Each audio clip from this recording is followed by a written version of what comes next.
Hi, hello, and welcome to a whole new season of IPL Titbits with Gully Cricket. I am Manas, and with me here is Shashank. Hi, Shashank. Hi Manas, how are you?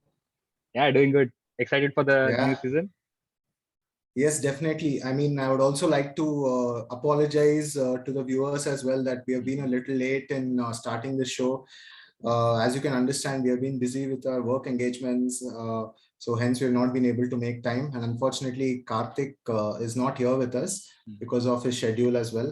So we are definitely going to miss him, but we will try and entertain our viewers in our own possible way. Yeah. So let's get started with by dissecting yesterday's match. Yeah, Mumbai Indians have been languishing at the bottom of the table, and they got a correct. boost yesterday with Surya Kumar Yadav returning to the team. And when you see the overall match till the 15th over, they had like only 75, 80 runs. And in the last five, they almost doubled their score. So, what do you have to say about the finish that Mumbai Indians had? Yes, the finish was actually quite phenomenal. I think it must have been the lowest score in terms of the first 15 overs ever, I would say. Mhm. I cannot recollect where they've, been hampered with such less score, considering that they had wickets in hand. All right. So it seemed like the batsmen were just not getting used to the pace of the pitch there. They were struggling to time the ball. But I think once Surya came in, it didn't look like he was out of the game, honestly, because he's that kind of a player. He's an impact player. And that's why I strongly believe that he must be there in both the T20 and the 50 over setup of the Indian team as well. And I would say Pollard's power was there for everyone to see. All right. It was definitely not his cleanest striking, especially the last two sixes, but even those edges did carry to the boundary as well. I mean, over it, in fact. Yeah, that's the reason they retained Pollard after all. So, Yeah. yeah, they got to around 160, and that was a decent total considering the tricky pitch.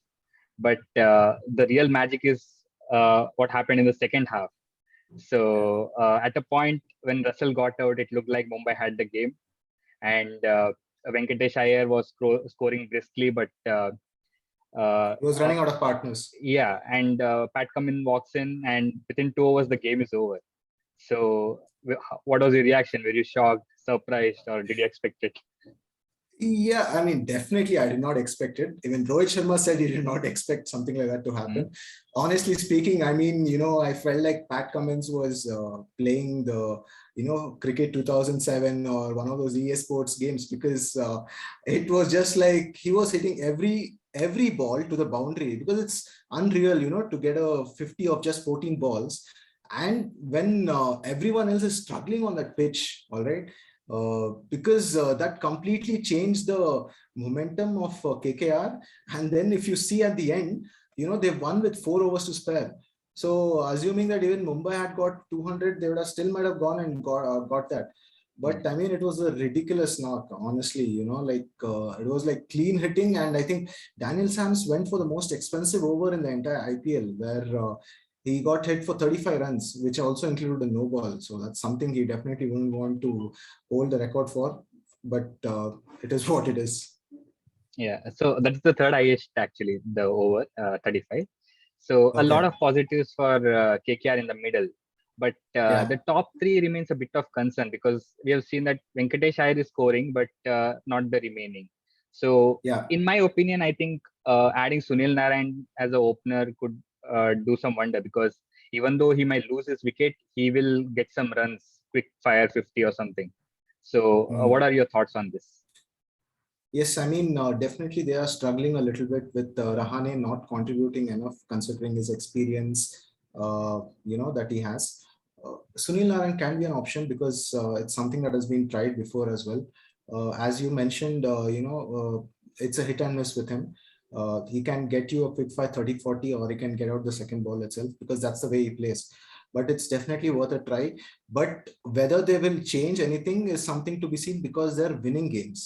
Mhm. Now they might back the top three as well, but then it has to be seen in the coming games if they do think of changing anything. Because usually what happens is once a team starts losing or if they're on a losing streak, then things tend to change. But yeah, it'll be interesting to watch if at all they do make any changes. Yeah. So overall, a very exciting game with unrealistic finish, which I think nobody expected. So then let's move on to today's game. We have the Capitals playing against the Super Giants, and I think there's news from the center that today Delhi Capitals will have the service of both David Warner and Nokia. So Oh. with Delhi again languishing at the bottom of the table, the bottom half, do you think this will change fortunes for them? Yes, I think it will definitely make an impact if both of them are available and also fit to play. Because, I mean, both are impact players in their own respective departments. David Warner is someone who can always get you off to a flying start if he gets going. And Nokia with his extra pace, we've seen what he's done along with Rabada, especially in the last two seasons when they were playing for Delhi. They were quite a potent duo, and that's what also helped Delhi to reach the finals as well. I think if not in the last edition, the edition before that, I'm not really sure. But yeah, I think if they do come into the team, definitely there will be an impact. Okay. So from my stat book, I can see that KL Rahul gets out quite often to Aksar, and Okay. Pant scores well against Krunal Pandya, but he again gives off his wicket to him ultimately. And Quinton de Kock plays pretty poor against Kuldeep Yadav. So, which of the Okay. following matchups do you think will be worth watching tonight? All of them are very interesting prospects because Krunal Pandya is someone who doesn't like giving away a lot of runs. He's not someone who turns the ball a lot, but then he definitely takes a lot of pride in his bowling. And if he goes against Pant, and Pant, like doesn't matter if it's a T20 or a test match, he just likes going against the spinners, and with the balls like slightly turning into him, he might fancy his chances as well. Whereas de Kock to Kuldeep might be the case that Kuldeep might have the edge against him, considering that he might bowl a lot of googlies if he does get de Kock, if he does get to bowl to de Kock, that is. And yeah, what was the other one? Rahul and Rahul and Aksar Patel.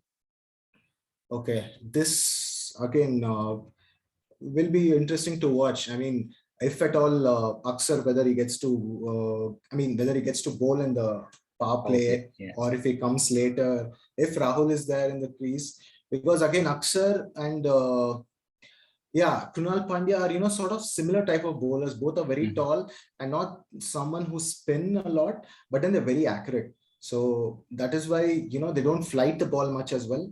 So it'll be interesting to see if, he does use the crease and go down the wicket. Yeah, it's going to be an exciting contest.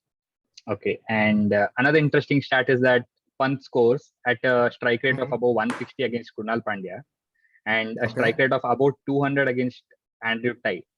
So do you think if Delhi loses some early wickets, their impact player will be Rishabh Pant? I think irrespective of whether they lose or not, he is someone who will definitely make an impact because that is the kind of player he is. I think he generally doesn't change his game most of the time, unless it's a very precarious situation that he finds in.